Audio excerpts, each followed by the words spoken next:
Revelation 17 and verse 2. And it's pretty clear that the book of Revelation, Revelation chapters 17 and 18, are written right towards the end of verse history. Because Revelation 18 and verse 1 talks about the loud cry, and we know that that is God's last attempt to give a final warning message to the inhabitants of the earth. And Revelation 17, of course, written as a book, it just follows right in line. So Revelation 17, the context, it's talking about things from 1798 down to the end of Earth's history. Now, Revelation 17 and verse 2, it says, with whom, and it's talking about the great whore, Babylon the Great, with whom the kings of the earth have committed fornication, and the inhabitants of the earth have been made drunk with the wine of her fornication.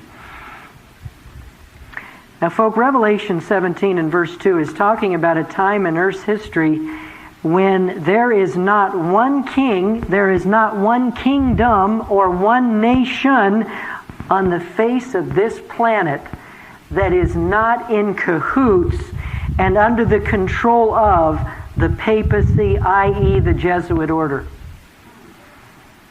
It says right there, Revelation 17 verse 2, and it is an all-inclusive statement, with whom the kings of the earth have committed fornication. So Revelation 17 and verse 2 is talking about a time towards the end of Earth's history when every nation on the face of the earth will give their power and their strength into the hands of Rome and the Jesuit order. Now, folk, that's not something that happens overnight. Doesn't happen overnight. It takes a long period of time. Especially when you think about the great movement that began in the 16th century, basically, when Martin Luther nailed the 95 Theses on the door at Wittenberg. Martin Luther, under the power of God's hand, began a Protestant Reformation that was going to shake the very foundations of this entire world. And the principles of the Protestant Reformation, those principles God would allow to permeate into every nation. Because God would want every nation to have the opportunity to embrace the principles of the Protestant Reformation. Now, the principles of the Reformation, they go into the religious arena, they go into the political arena, and they go into the economic arena. The principles of the Protestant Reformation are not solely principles that affect a person's religion. It affected governments, and it affected the economic structure of nations.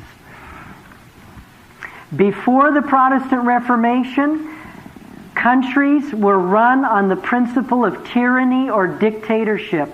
It was a king, and a king told his subjects what to do, period. That's how nations were run.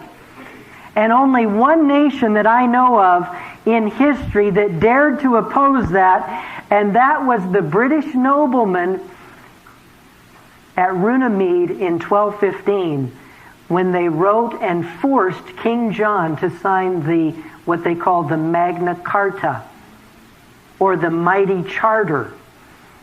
That was the first nation that I have ever heard of in the last 1,000 years that embraced Protestant principles of government. And what those principles were this, is that people have certain inalienable civil rights, and that governments, Protestant governments, are governments of the people, by the people, and for the people. That's a Protestant government. That's how Protestantism plays into the political arena. In the religious arena, of course, man worships God according to the dictates of his own conscience. And no human being, no leader whatsoever has the right to interpose between God and a person. Now that's how the Protestant Reformation, in a real tiny nutshell, comes into the religious realm. Into the economic realm, the Protestant Reformation created a middle class. Because Martin Luther and the principles of the Reformation taught people that they had skills, that God had given them talents whereby they could make their living, and by what they did could better humanity and better themselves. And so out of the Protestant Reformation emerged a middle class. Through the Dark Ages, you had no middle class. It was the filthy rich and the awfully poor. It was the magistrate and it was the peasant. So the Protestant Reformation ran through all those lines: politics, religion, and economics. Well, the papacy, i.e. the Jesuit order, they were determined that those principles would be crushed. The Jesuit order was raised up in the early 1540s for the sole purpose of destroying every last thread of Protestantism in government, in church, and in economics.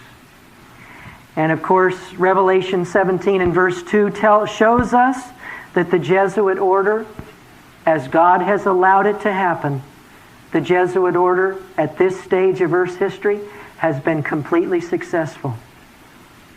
They have taken over every government, every leader on the face of this earth today. Bar none.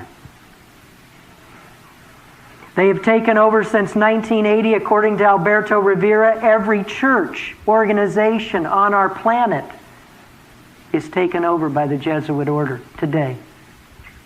Bar none. In Revelation chapter 13, verse 16 states,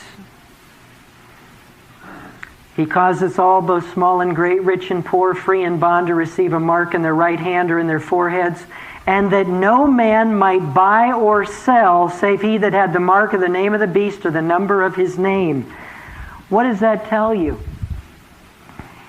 If somebody from the top can determine who buys and who sells and who doesn't buy and who doesn't sell, well, who controls the economy of the world?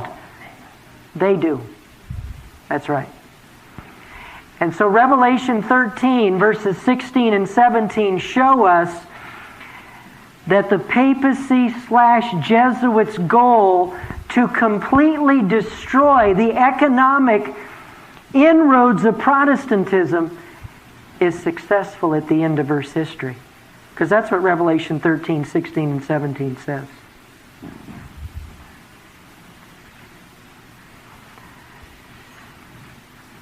And what will heaven's response be? How will God respond to governments, churches, and economies that are totally arrayed against heaven and against His few chosen people? How will God respond to that? The Bible says, and I saw another angel come down from heaven, having great power, and the earth was lightened with His glory. God is going to pour out power that's going to make the Protestant Reformation, it's going to make 1844 look like something that was done at a Sunday afternoon picnic. What is going to happen in the near future as God takes the field under the power of the Holy Spirit, the mightiest power in the universe, God will finish the Reformation.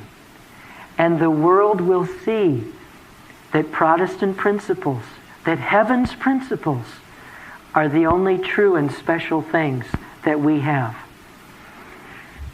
So there's going to be a titanic struggle in the near future between these two powers. Now today we're going to take a second look at Mexico and the history of Mexico since 1800. It's very fascinating because you can study the history of any nation on the face of this earth. Any nation. Haiti, Germany, Austria, Canada, Spain, Thailand, Japan. You can study the history of any nation. And in every nation, God has tried. And God has raised up men to bring Protestant principles, biblical principles, to that nation, to try to save that nation from Roman tyranny. And a titanic struggle has ensued in every nation on the face of this earth. All things considered, once this second book is done, you say, oh no, don't say it. Don't say it. After the last meeting last month, and I'm not going to blame myself for this one. It's all somebody else's fault. But somebody came up to me. They had the audacity to come up to me and they said, you know what? There ought to be a book out there that talks about how the papacy has sought to destroy Protestant principles in every country.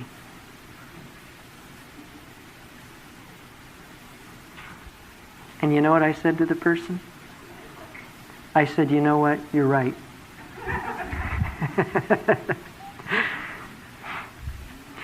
Now, would the culprits, would the instigator of that idea, please stand up.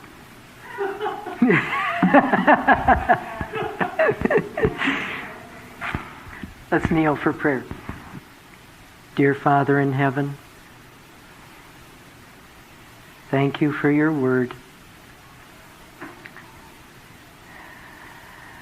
Thank you that you try to help each one of us see that we can't count on anything else. Everything else runs through our hands like sand. Can't get a grip on it. Thank you for your word. It stands fast forever and ever. Thank you that we can step out and hold on to that word and it will never fail us. Thank you that it does what it says. Thank you that it's a person, Jesus Christ, who died to save each one of us. Please guide us as we study the history of Mexico, as you have tried to help this people of the Southland. Please guide us and grant us wisdom to understand so that we can share with people of Spanish descent and with every nation, kindred, tongue, and people. In Jesus' name, amen.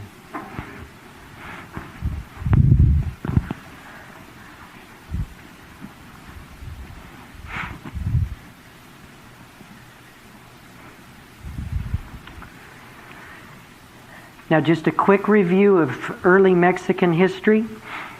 The people of Mexico had a tradition. They believed that there had been a man by the name of Quetzalcoatl, and this man was a fair-skinned god, blue eyes, red beard, came from Europe, The 10th century came to Mexico, helped them with their agriculture, their calendar, their worship.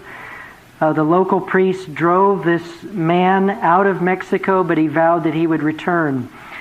The people of Mexico were predominantly sun worshippers. They worshiped the sun. They had a terrible cult where they believed that when the sun would rise up in the morning, that it was showing great strength, but as it started to go down in the afternoon, that it was starting to get weak. And so what the people of Mexico would do is they would begin to offer human sacrifices to the sun. And they would actually pull the hearts. In fact, the accounts I read, they would actually pull bleeding hearts. That's gory. Pull them right out of a person's chest and put it on the altar and offer it for food to their sun god. And then, of course, in the morning when the sun rose up, they would all be thanking the sun because they had provided it enough strength to rise up another day. So the Mexican people were sun worshippers. That went on for centuries. Finally, in the early 1600s, a man by the name of Hernando Cortez started west. He came from Cuba, went to Mexico, landed at Veracruz, and the Mexican people and the leader of Mexico, a man by the name of Montezuma, believed that Hernando Cortez was that long-lost European who was going to come back and take over Mexico. Cortez did eventually take over Mexico right around 1521, and for about the next 300 years, more or less, Mexico was completely controlled by the Spanish, and more specifically by the Church of Spain, which was the Roman Catholic Church. For 3 centuries, the tyranny, the religious intolerance, the cruelty, and the licentious worship of Rome consumed Mexico. That went on for nearly 300 years. But in the late 1700s, 2 great revolutions occurred. One occurred, of course, and the one we know about occurred in America. And the principles that the American Revolution fought for, and the principles that came out of the American Revolution were these. Number 1 was certain inalienable rights or freedoms for the people. And those were laid out in the Constitution, of which the Bill of Rights is a part of it. So one was liberty. Another one was Protestantism. Protestantism was that a man could worship God according to the dictates of his own conscience, in a nutshell. America was also a republic where people were granted rights and no man could ever take those rights away. Nobody could take them away, ever. And it was a government of the people, by the people, and for the people. That was the American Republic, the fruits that came out of the American Revolution. But in the late 1700s, there was another revolution that was fought. This one was based on very, very different principles. It was fomented by Adam Weishaupt and the Illuminati, which were simply a front organization for the Jesuit order. The Jesuit order was behind the French Revolution. The principles of the French Revolution were very different from those that came out of the Protestant American Revolution. The principles of the French Revolution, it was not a republic, it was a democracy. You say, but wait a minute, Bill, I thought we have a democracy in America. No, we have a republic in America. A democracy is where the majority rules. It's mob rule. That's a democracy. So whoever has the biggest gun, and shoots the cannonball the farthest, or has the plane that can drop the bombs most precisely, in a democracy, they're the rulers. That's a democracy. We are not a democracy. That idea came out of the French Revolution, and it then permeated into the writings of a Jesuit-led Jew by the name of Karl Marx, who wrote the Communist Manifesto. And it was those principles of Karl Marx that he got from the French Revolution that paved the way for the 20th century abomination called communism. Communism, in its purest sense, is a democracy. Did you know that? Communism is a democracy. Because whoever's got the strongest people, they rule. That's a democracy. And that's what Lenin had in the Soviet Union or Russia. Another principle that came out of the French Revolution was equality. Democracy and equality. And under equality, everybody is treated the same under the law. So if I want to worship God according to the dictates of my conscience, and the President of the United States wants to worship God according to the dictates of his own conscience, if the law, that we're all equal, if the law says you can't, then we'll both be punished the same way. That's equality. It's not about rights. It's not about fairness. It's not about liberties. It's about everybody being treated the same way. If the people in power don't like you and they fabricate something against you, well, you can be eliminated whether you're a peasant or a middle class or an upper class person. That's equality under the French Revolution. The final thing was fraternity. And that simply means that everybody works and does what's best for everybody else. We don't do something because it's right. We don't do something because the God of heaven impresses us with it. We simply do something because everybody else thinks that it's best that we do it that way. So you do things for the common good of people. You say, Bill, why are you bringing this up? What does that have to do with Mexico? Well, you know what, folks? In Mexico in the 19th century, the principles of the American Revolution and the principles of the French Revolution were going through a war in Mexico. And in fact, the principles of the American Revolution and the French Revolution were going through a war in America as well. Did you know that in America we have had 2 constitutions written? Folk, the principles of the first 12 amendments to our Constitution are based on the ideas of republic, liberty, and what was the third one? Protestantism. Those are the first 12 amendments. Following the Civil War, principles were admitted into our Constitution under the 13th, 14th, and 15th Amendments that were couched in the idea that the 4 million slaves that had been mistreated throughout several centuries in America, within those 3 amendments, the idea was couched, oh, we're going to give freedom to the slaves now. We're going to bring equality for them.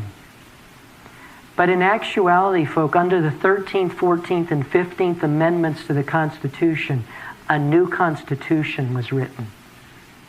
I want to read a statement to you. This is taken from a book called Our Secret Constitution by George P. Fletcher, Oxford University Press, written in 2001. This man is a constitutional scholar, professor of jurisprudence at Columbia University. He said this: the Civil War called forth a new constitutional order. At the heart of this post-bellum legal order lay the Reconstruction Amendments, the 13th, 14th, and 15th Amendments, ratified in the years 1865 to 1870. The principles of this new legal regime are so radically different from our original Constitution that they deserve to be recognized as a second American Constitution. The new Constitution established, in fact, a second American Republic. The first Constitution was based on the principles of people as a voluntary association, individual freedom, and Republican elitism. The guiding premises of the second Constitution were organic nationhood, equality of all persons, and democracy. These are principles radically opposed to each other. The principles that came into America under the 13th, 14th, and 15th Amendments are the same principles that came out of the French Revolution.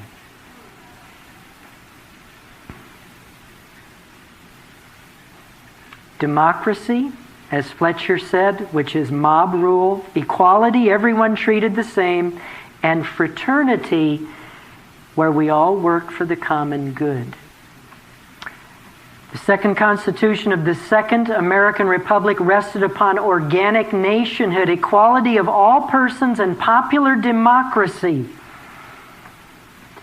Hardly anyone in America realizes that Marxism sees itself as resting upon the most advanced form of democracy and equality. With this understanding,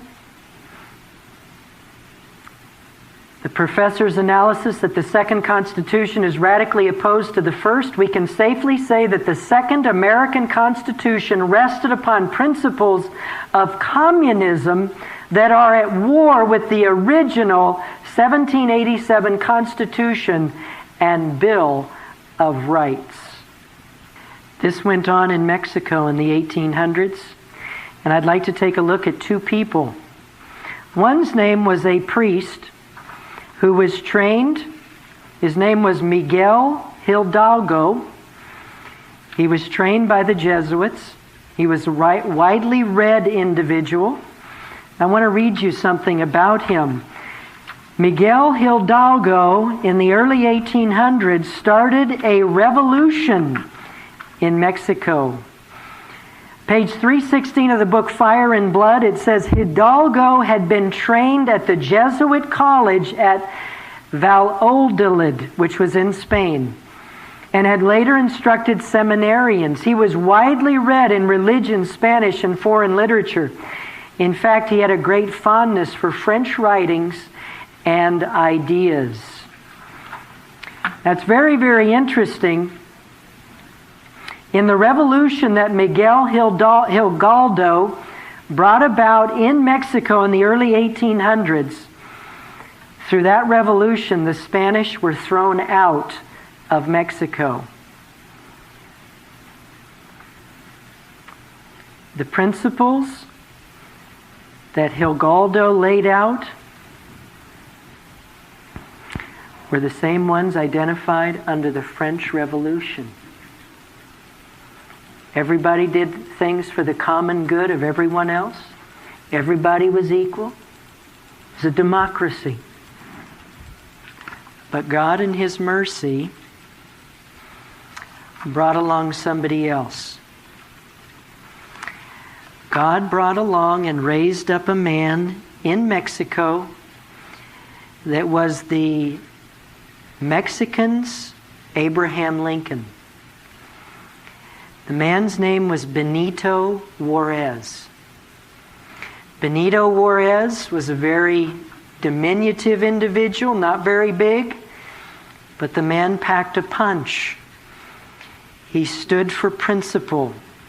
In a book, our website page, it's called www.mexconnect.com/mex/history.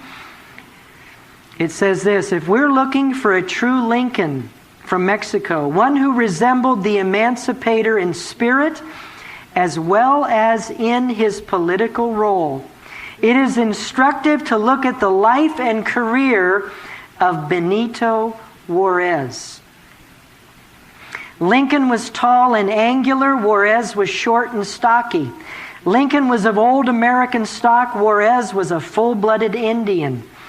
Both were born poor. Both cared more for political power than riches, and both believed that law was the best preparation for a political career. But they also stood on law as well. They never met. They formed a lifetime mutual admiration, and they helped each other whenever they could. From another book called The Horizon, Concise History of Mexico by Victor Alba, it says this about what Juarez did in Mexico. Most controversial, this is page 97 of Horizon's Concise History of Mexico. It says, most controversial was the law pushed through by Alvarez's Minister of Justice, Benito Juarez, who took direct aim at ecclesiastical and military privilege when he denied all special courts jurisdiction in civil matters. The Jesuits were suppressed. Then in June of 1856, the drastic Ley Lerdo law was passed. This law ordered that the Catholic Church divest itself of all lands not specifically devoted to religious functions, and that these lands be sold to existing tenants. You notice what Benito Juarez did in Mexico? He did three things. Number one, he passed a law that took a direct aim at the control of the Catholic Church and the property they owned in Mexico. That's one thing he did. Another thing he did was he made every Catholic priest and leader responsible to the law in Mexico. Prior to Juarez, the Catholic Church officials were immune and were not tried in Mexican courts of law. So Juarez said, no more of that. No more privileges under the law in Mexico. He then told the Catholic Church they had to sell all their lands that were not specifically devoted to religious functions. And third, he suppressed the Jesuit order. Now, what happened to Benito Juarez? Benito Juarez took power in Mexico. He became the president right around 1860 as the Civil War was beginning in the United States. As a result of Benito Juarez's stand against the Catholic Church, the Catholic Church got three powers in Europe. They got England, France, and Austria. And Mexico owed money to those three European powers. But those three European powers were also controlled by Rome. And so these three European powers put great pressure on Juarez to pay back the monies that Mexico owed them. Well, those European powers and the Catholic Church knew that there was no way that Juarez could pay back the loans. And so the French, the English, and the Austrians, they all got together their army, their navy, and they headed towards Mexico because they were going to squash Benito Juarez. You say, well, that's justifiable. I mean, he wasn't paying back his loans. I mean, we don't condone not paying back what we owe. Well, of course we don't. However, Juarez was an honest man, and in time he would have paid back those debts. The fact is that the Jesuit order hated Benito Juarez because he had suppressed them and he had very, very much curbed the power of the Catholic Church. And so the French finally, the English and the Austrians backed away. The French kept coming, and the French put into power in Mexico. They ousted Benito Juarez, and they put into power an Austrian man by the name of Maximilian. And Maximilian was put into power in 1862 in Mexico. The Catholic Church hoped by having a French army in Mexico and the English up in Canada that then they could come down and help the Confederates and smash Abraham Lincoln and the Union forces. Well, Maximilian ran into trouble in Mexico. He didn't do everything the way that the Catholic Church wanted him to do. He didn't do exactly as he was told, and so the Catholic Church withdrew their support of Maximilian. And in 1867, Maximilian was killed. And in 1867, Benito Juarez came back into power in Mexico. For the next 5 years, Benito Juarez tried to create in Mexico a constitutional form of government, just like there had been in America. He limited the church's power. He tried to give money back to the Mexican people. 5 years into his attempt to bring Protestant principles to Mexico, Benito Juarez was poisoned to death, and he died in 1872.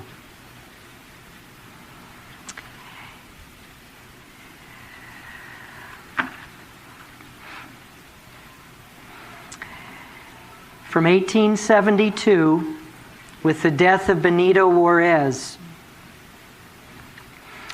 a man who had once claimed and who had actually sided with Benito Juarez in bringing sound principles to Mexico came into office. His name was Porfirio Diaz. But unfortunately, Porfirio Diaz had become accustomed to American businesses investing in Mexico, and they had brought millions of dollars to the land of Mexico. And so as a result, the American dollar and the American businessman took over and began to exploit the Mexican people. And the principles of Benito Juarez began to die out. But once again, after Diaz had been in power for 30 years, till around the early 1900s, in 1917, there was another revolution in Mexico. This one came under the auspices of two men that we probably know from funny movies. One's name was Pancho Villa, and the other's name was Emilio Zapata. Both rebels against the tyranny of the Catholic Church and the tyranny of the Mexican government. Pancho Villa and Emilio Zapata were both men like Benito Juarez who tried to bring back Protestantism and those principles to Mexico. For a time they succeeded. A new constitution was written in 1917. One article, Article 27, banned the Catholic Church from owning, acquiring, or administering real property. Article 3 banned the church from establishing or directing schools of primary education. Article 5 outlawed monastic orders and restricted the number of the clergy. The right to freedom of speech, granted to all ordinary Mexicans, was denied to clerics or to religious leaders. No priest could criticize national laws or any government authority. In the late 1920s, continued repression of the church led to the Cristerio Rebellion. I don't know, folk, I hope you're seeing the war between Protestantism and Catholicism. It went back and forth from the 1800s, early 1800s, all the way down till right here. We're right now in the 1930s. And it went back and forth. Protestantism, Catholicism. Protestantism, Catholicism. Back and forth as God tried to bring Protestant principles to Mexico. In this Cristerio Rebellion in the late 1920s, Catholic fanatics attacked and destroyed government institutions. 50,000 people lost their lives. This rebellion resulted in the closure of every Catholic church in the country of Mexico. This rebellion eventually flickered out, but the anti-religious provisions of the 1917 Constitution remained. And those remained all the way up until 1979, when Pope John Paul II visited Mexico.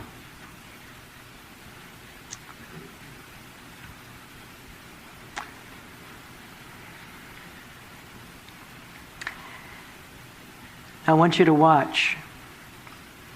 The Cristerio Rebellion was in the late 1920s.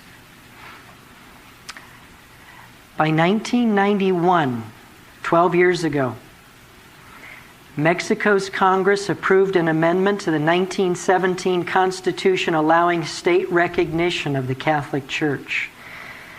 The church regained the right to own property under the new law, and priests were given the right to vote. In 1992, Mexico restored full diplomatic relations with the Vatican. What went on? Late 1920s, the Cristerio Rebellion, the Catholic Church, they're banned, their churches are closed throughout Mexico. 1930, all the way up to 1990. What happened? How is it that it could go from banning the Catholic Church and 60 years later, they're saying the churches can open up, priests can vote now? What's happened?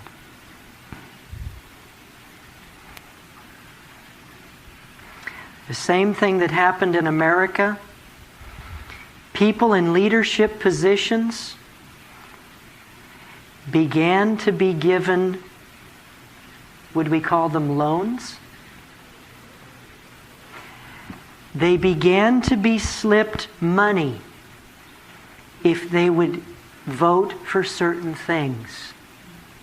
And over a period of years, the Jesuit order and the Catholic Church, slowly but surely, began to gain every person in high positions of politics in Mexico. They began to put them in their hip pocket. And they controlled them by the money that they were giving to them. The same thing happened in America in the 1830s, all the way through when the second Constitution in America was written after the Civil War.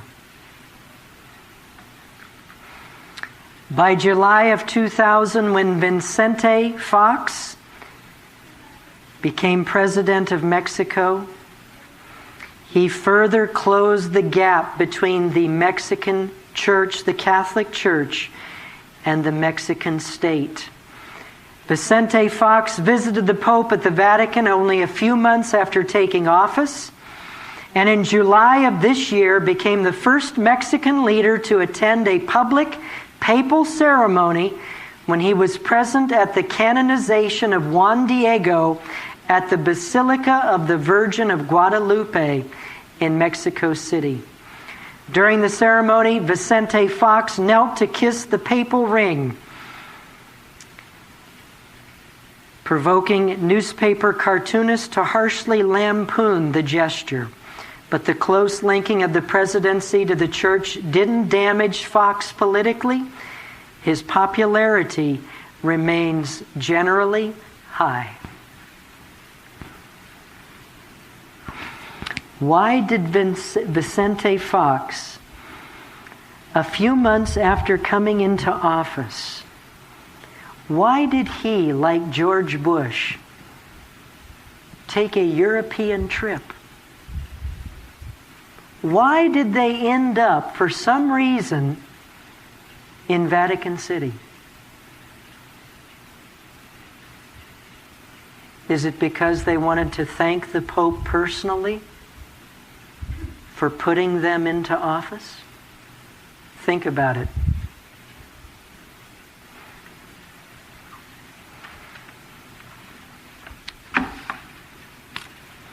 From the 1930s, the early 1930s, and the Cristero Rebellion up until the year 2000, because direct combat did not work to take over Mexico, they used bribery, infiltration.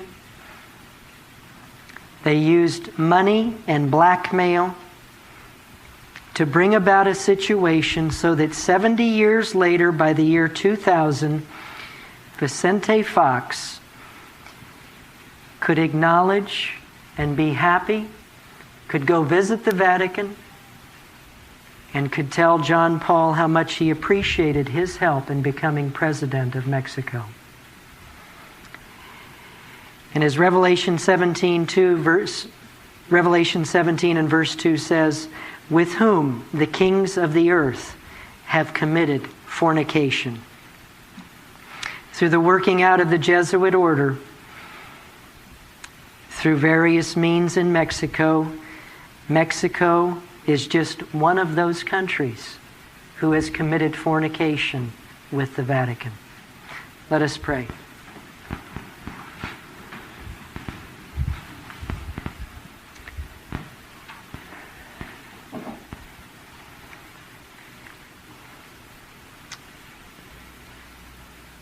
Dear Father in heaven,